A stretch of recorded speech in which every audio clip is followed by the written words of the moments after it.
अगर मैं आपसे पूछूं कि इस दुनिया की सबसे खूबसूरत जगह कौन सी है, तो आपके मन में जम्मू एंड कश्मीर, स्विट्जरलैंड या कोई और ब्यूटीफुल सी जगह आएगी। पर अगर मैं आपसे पूछूं कि इस दुनिया की सबसे रहस्यमयी जगह कौन सी है, तो जानते हो इसका आंसर क्या होगा? इसका उत्तर है इजिप्ट। आज से करीब 4000 साल पहले इजिप्शियन लोग इजिप्ट में राज करते थे। ये लोग अपने समय में बहुत ही सुंदर कलाकृतियों का निर्माण किए थे, पर इन कलाकृतियों के साथ साथ ये कई रहस्यों को भी पीछे छोड़ गए। एलियंस का होना, पिरामिड का आसमान के तारों से अलाइनमेंट, पिरामिड के अंदर एक नेचुरल एसी होना जो कि टेम्परेचर को 20 डिग्री रखती है, ये सब ऐसी चीजें हैं जो आज भी वैज्ञानिकों को चैन की नींद नहीं सोने देती। सबसे बड़ा रहस्य ये है कि ये लोग ऐसी स्ट्रक्चर्स को कैसे बिल्ड कर लिए, और ऐसी स्ट्रक्चर्स मतलब यहाँ सिर्फ पिरामिड ही नहीं बल्कि और भी बहुत सारे अनबिलीवेबल स्ट्रक्चर्स के बारे में भी बात हो रही है। क्या इन स्ट्रक्चर्स को अकेले ही इन लोगों ने बनाया है, या फिर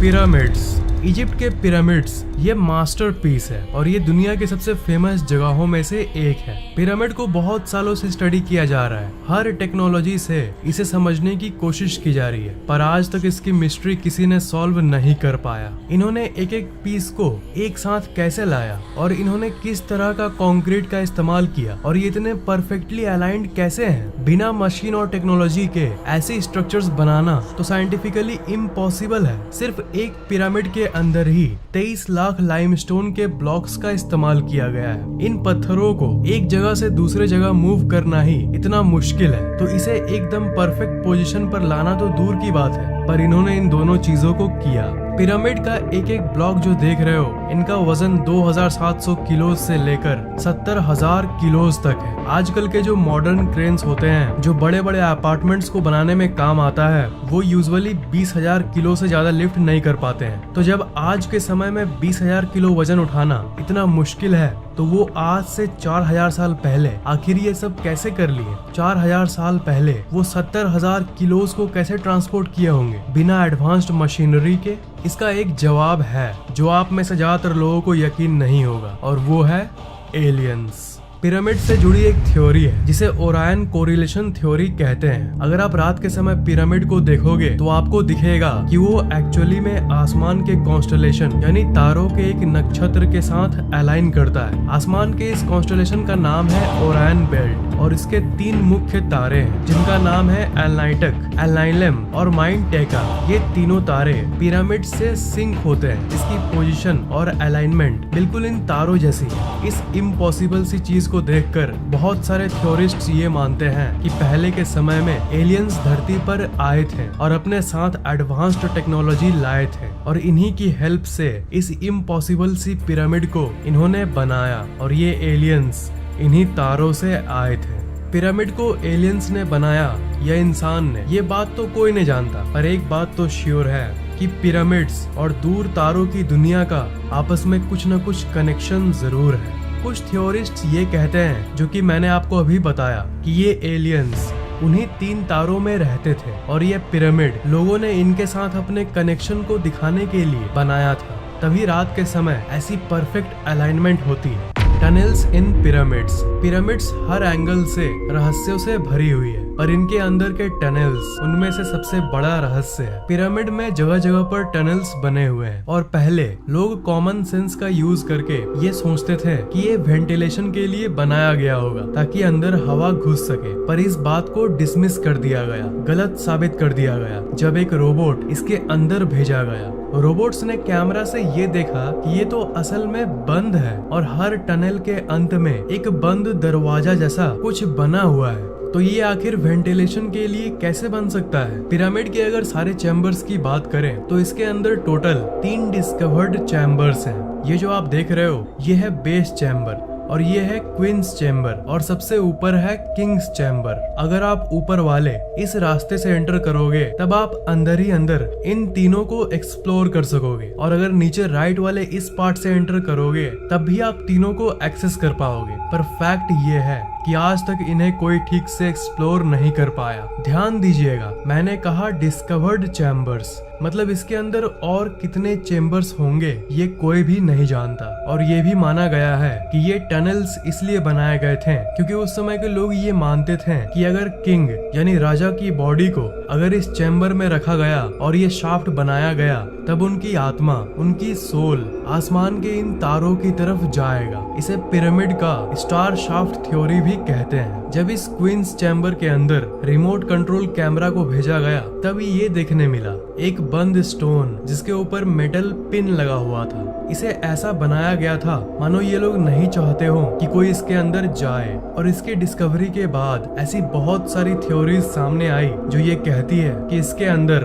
और एक अनडिस्कवर्ड चैम्बर मौजूद है। पर एक नए एडवांस्ड टूल के जरिए इस बंद दरवाजे को ड्रिल करके इसके अंदर एक छोटा सा कैमरा को भेजा गया। तो उस कैमरे ने इस फोटो को खींचा और इसके अंदर जाने के पहले ही वो कैमरा एक रहस्यमयी तरीके से खराब हो गया और इसके आगे की एक्सप्लोरेशन अधूरी रह गई। और उसके बाद से वहाँ की गवर्नमेंट फिर कभी किसी को अलाउ नहीं की इस पिरामिड को एक्सप्लोर करने के लिए। पर पॉसिबिलिटी अभी भी है कि इसके अंदर और भी ऐसे कई टनल्स हैं जो अभी तक डिस्कवर नहीं किए गए। वो पिरामिड्स क्यों बनाए गए, कोई एक्सप्लेनेशन न होने के चलते आज तक तो यही माना गया है कि ये पिरामिड्स उस समय के राजा और रानियों के कब्र के पर्पस के लिए बनाया गया था।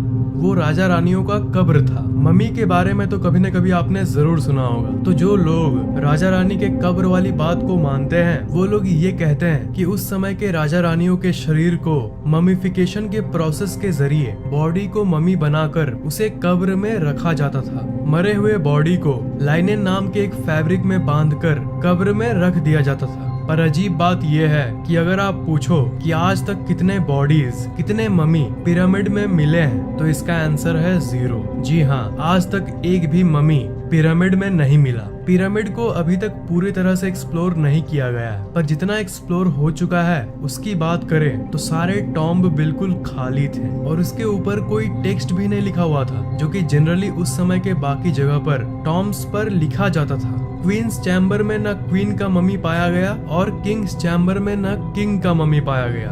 तो इस सब को देखकर थ्योरिस्ट्स ये कंक्लूजन निकालते हैं कि पिरामिड शायद इसके लिए नहीं बनाया गया था। मे बी ये किसी और कारण के लिए बनाया गया होगा। और इसी सब के चलते ज्यादातर विचारक ये मानते हैं कि ये किसी एलियन के वजह और उनके पर्पस के लिए बनाया गया था और शायद ये एक तरह का पावर प्लांट था। पिरामिड इतने परफेक्ट कैसे हैं? क्या आपको पता है कि इस पूरी दुनिया की मैप को अगर आप लो और अगर सेंटर का पता लगाओ तो सेंटर कौन सा होगा? अमेजिंगली इस पूरी धरती का जियोग्राफिकल सेंटर वही जगह है जहाँ पर ये पिरामिड्स हैं। हाँ श्योर, ये कंप्लीट कोइंसिडेंस यानी इत्तेफाक भी हो सकता है, पर ये मत भूलिए कि ये पिरामिड्स उस समय बनाए गए थे जब इंसानों को धरती के बारे में कुछ नहीं पता था। उस समय तो ये भी डिस्कवरी नहीं हुई थी कि धरती गोल है। जैसा कि आपको पता ही होगा, पहले के लोग ये मानते थे कि अर्थ फ्लैट है। तब उस समय ये लोग आखिर अर्थ के सेंटर को कैसे ढूंढ लिए? और एक चौंका देने वाली बात ये है कि इस पिरामिड का एक पार्ट एकदम नॉर्थ पोल के अलाइनमेंट में है। अगर इसके सेंटर से एक एरो निकाले तो वो सीधा नॉर्थ पोल पर जाके मिलेगी। बस कुछ किलोमीटर का सिर्फ थोड़ा सा ही फर्क है। पर आपको ये जान के हैरानी होगी कि आज से 4000 साल पहले लैंड मास जो था उसकी पोजीशन एक्चुअली थोड़ी सी चेंज हो गई है और टेक्टोनिक प्लेट्स हिल गए हैं। इसलिए जो थोड़ी सी फर्क है वो भी सालों के धरती की स्ट्रक्चर बदलने के चलते हुई है, जो कि नेचुरली होते रहती है। नहीं तो उस समय 4000 साल पहले ये परफेक्टली अलाइंड था नॉर्थ पोल के तरफ। पिरामिड स्टोन्स, आपको क्या पता है कि जिन पत्थरों से पिरामिड बनाया गया था वो किसी आम पत्थर से लाखों गुना ज्यादा मजबूत है और साइंटिस्ट्स इस पत्थर को बहुत एनालाइज किए हैं। और क्या आपको यकीन होगा कि साइंटिस्ट्स को आज तक नहीं पता चला कि एग्जैक्टली ये है क्या? ये लाइमस्टोन की तरह है पर लाइमस्टोन है नहीं। साइंटिस्ट्स ऐसे पत्थर धरती पर और कहीं भी नहीं पाए। पिरामिड कंस्ट्रक्शन टेक्नोलॉजी, पिरामिड की कंस्ट्रक्शन की और सबसे अजीब बात ये है कि इन्हें बनाते समय ball and socket construction type का इस्तेमाल किया गया था। बॉल एंड सॉकेट एक ऐसा मेथड है जो कि हीट एक्सपेंशन झेल सकता है, यानी गर्मी के चलते जब पत्थर थोड़ा बड़ा हो जाता है उसे भी ये झेल लेता है। और ये ball and socket construction type actually में अर्थक्वेक यानी भूकंप को भी झेल सकता है। सोचिए, शॉक प्रूफ टेक्नोलॉजी, वो भी 4000 साल पहले। Natural air conditioner inside pyramid. Egyptian desert जो है, जो कि पिरामिड के करीब है, वो बहुत ही ज्यादा गर्म इलाका है और गर्म हवाएं वहाँ चलती रहती है। पर इन सब के बावजूद भी उस समय पिरामिड को ऐसे बनाया गया था, एक ऐसे रहस्यमय तरीके से बनाया गया था कि चाहे बाहर की टेम्परेचर कितनी भी हो, पिरामिड के अंदर की टेम्परेचर कॉन्स्टेंटली 20 डिग्री सेल्सियस रहती है, जो कि धरती की सबसे कंफर्टेबल और एवरेज टेम्परेचर है। इसे आप 4000 साल पहले की नेचुरल एसी यानी एयर कंडीशनर भी कह सकते हो। तो क्या ये सब facts, natural AC, earthquake resistant buildings, Orion star alignment, north pole direction without compass, क्या ये सब महज इत्तेफाक है या फिर सच में इसके पीछे किसी इंटेलिजेंट प्राणियों का हाथ है, जिन्हें इतना नॉलेज था इस दुनिया के बारे में जितना हमें आज भी नहीं है? थ्योरिस्ट्स का ये मानना है कि ये नॉलेज उन इजिप्शियन लोगों को एलियंस ने ही दिया था। Alien drawings in Egypt. Egypt में जितने भी घूमने वाली जगहें हैं उन सब में आपको ऐसे ऐसे ड्राइंग्स मिलेंगे। इस ड्राइंग के अंदर आपको कुछ दिख रहा है? जी हाँ, ऐसा लग रहा है कि ये कोई एरोप्लेन का ड्राइंग है। और कई जगहों पर तो लिटरली ऐसे ऐसे कार्विंग्स बने हुए हैं जिसमें आपको ऐसे क्रीचर्स देखने को मिलते हैं जिनकी बड़ी आंखें हैं, बड़े सर हैं और हाइट छोटी है, बिल्कुल एक मॉडर्न एलियन डिपिक्शन की तरह। इस कार्विंग को देखो, इसे देखकर आपको किसी की याद आती है? ये एक्चुअली एक मॉडर्न एलियन स्पेसशिप की डिपिक्शन है। इसलिए कुछ लोग ये भी मानते हैं कि इन पिरामिड्स को सोलली अकेले ही एलियंस ने ही बनाया था और इसमें इंसान का कोई हाथ नहीं था। ये थ्योरी कितनी सच है इसका अंदाजा तो एक्यूरेटली कोई नहीं लगा सकता। पिरामिड और तारों का जो सिंक की बात की हमने, उसको और गहराई से देखें तो ये पता चलता है कि बिना एरियल व्यू के यानी बिना ऊपर से देखे ऐसी परफेक्टली अलाइंड स्ट्रक्चर्स नहीं बनाया जा सकता। सिर्फ ऊपर से एरियल व्यू की हेल्प से इसकी पोजीशन को कंसीडर किया जा सकता था। और 4000 साल पहले तो ड्रोन और हेलीकॉप्टर्स भी नहीं थे, तो आखिर ये जमीन पर बैठकर ही अलाइन कैसे कर लिए? सिर्फ दूसरे प्लैनेट्स के प्राणी ही ये सब कर सकते थे। सिर्फ एलियंस ही एरियल व्यू पता कर सकते थे ऊपर से अपने स्पेसशिप की हेल्प से। Amazing sun alignment of pyramids. हर साल 21 जून को समर सोल्स्टिस होता है, यानी सबसे बड़ा दिन और सबसे छोटा रात वाला डे। इस दिन अगर आप शाम को ग्रेट पिरामिड को व्यू करोगे तो वो कुछ ऐसा दिखेगा। पिरामिड के ठीक सेंटर में उस शेर के ठीक ऊपर से ऐसा सूरज का व्यू। तो ये सबको मद्देनजर रखते हुए, इतनी कैलकुलेशंस करते हुए आखिर वो लोग कैसे जानते थे? एक चीज इत्तेफाक हो सकता है, पर ये स्ट्रक्चर्स इतनी सारी इत्तेफाक अपने अंदर रखती है कि इसे हम इत्तेफाक नहीं कह सकते। ये श्योरली बनी बनाई योजना थी। तो इसलिए ज्यादातर थ्योरीज ये कहती है कि उस समय दूसरे दुनिया के एलियंस ही इतने कॉम्प्लेक्स कैलकुलेशंस कर सकते थे। उनके पास ऐसी नॉलेज और ऐसी टूल्स थी जो आज के आधुनिक साइंस के पास भी नहीं है। Dendera light. इजिप्ट में एक डेंडेरा नाम की जगह है, वहाँ पर एक टेम्पल यानी मंदिर है जिसका नाम है डेंडेरा लाइट कॉम्प्लेक्स। इजिप्ट में रहने वाले लोगों ने इस टेम्पल को अपने एक भगवान के लिए बनाया था जिनका नाम था हैथोर। और ये मंदिर इजिप्ट के सबसे रहस्यमय मंदिरों में से एक है। इस मंदिर के मैप को देखो, यहाँ पर आप एंट्रेंस को देख सकते हो। तो इस मंदिर का आधा पार्ट पहले सैंड से ढका हुआ था, पर 1850 के आसपास इस कॉम्प्लेक्स को पूरी तरह से साफ कर दिया गया और उसके अंदर से बहुत सारे दफन हुए राज सामने आए। जब उस एंशिएंट रूम को पूरी तरह से क्लीन कर दिया गया, तब साइंटिस्ट्स को ये देखने मिला एक ऐसा आर्ट जो कि बहुत अलग था और पूरे इजिप्ट में सिर्फ इसी मंदिर के अंदर ऐसा कुछ कला देखने मिला। इसे डेंडेरा लाइट कहते हैं। दीवार पर ये जो ड्राइंग जो इजिप्शियंस ने बनाई है, ये सवाल खड़ा करती है कि इजिप्शियन लोग भला कितने एडवांस थे। इस इमेज को अगर आप ध्यान से देखोगे तो ये आपको एक लाइट बल्ब जैसा कुछ दिखेगा। ये मत भूलिएगा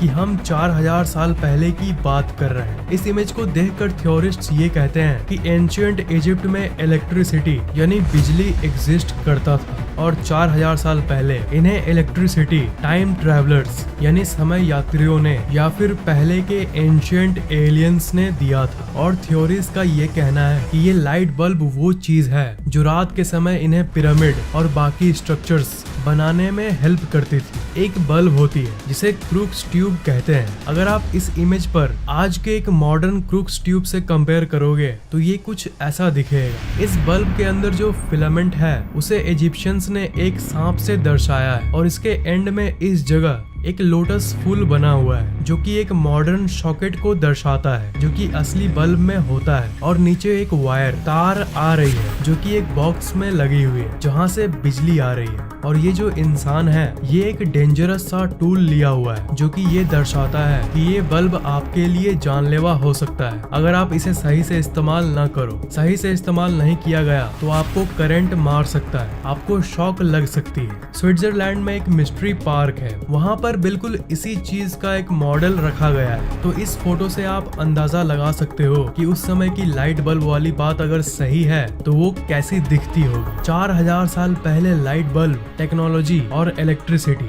it's really shocking. The great sphinx pyramid के बारे में आपने स्कूल में जरूर पढ़ा होगा या उसकी फोटो को एक न एक बार जरूर देखा होगा। तब ज्यादातर पिरामिड के पिक्चर्स में आप इसको जरूर देखते होंगे। इसे द ग्रेट स्फिनिक्स कहते हैं। ये एक ऐसा स्ट्रक्चर है जिसका चेहरा तो इंसान का है पर शरीर इंसान का नहीं है, किसी तरह का एलियन म्यूटेंट क्रिएचर जैसा। ये सिर्फ पिरामिड रीजन का ही नहीं बल्कि पूरे इजिप्ट का सबसे रहस्यमय स्ट्रक्चर है। इतने मॉडर्न रिसर्च के बाद भी आज तक कोई नहीं जानता कि ये एग्जैक्टली किस लिए बनाया गया था। ये इतिहास की सबसे बड़ी स्टैचूज में से एक है। अगर इसकी लंबाई की बात करें तो ये 73.5 मीटर लंबा है और इसकी ऊपर की हाइट है 20 मीटर। और आपको यकीन नहीं होगा कि ये पार्ट पार्ट करके नहीं बनाया गया, ये एक ही बड़े लाइमस्टोन के पीस को लेकर उसे इस शेप में डाला गया है। इसलिए इसे दुनिया की सबसे लार्जेस्ट सिंगल स्टोन स्टैचूज के लिस्ट में रखा गया है। हजारों सालों से ये स्टैचू सैंड के नीचे ढका हुआ था पर साल 1900 के बाद इसके ऊपर की सैंड को हटा दिया गया और तब इस दुनिया के सामने पहली बार इसकी पूरी स्ट्रक्चर सामने आई। थ्योरिस्ट का ये मानना है कि ये एक सुंदर सा स्टैचू हुआ करता था पर हजारों सालों के अंदर इसमें बहुत चेंजेस यानी बदलाव आ गए हैं। थ्योरीज के हिसाब से आज से 4000 साल पहले